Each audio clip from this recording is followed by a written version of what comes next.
Isaya 42 mstari wa 18 hadi mstari wa 20.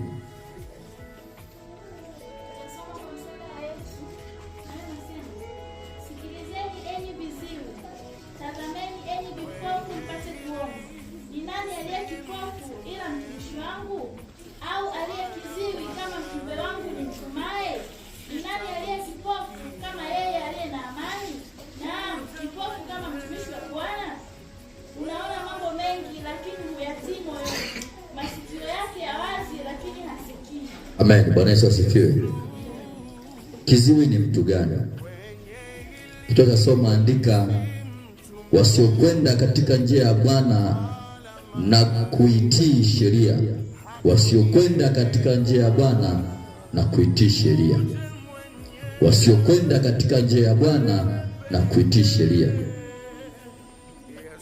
Tutazama kipengele cha viziwi na vipofu. Viziwi na vipofu hawa watu ambao hawakwendi katika sheria ya Bwana na kuitii sheria ya Bwana. Bwana asifiwe. Bwana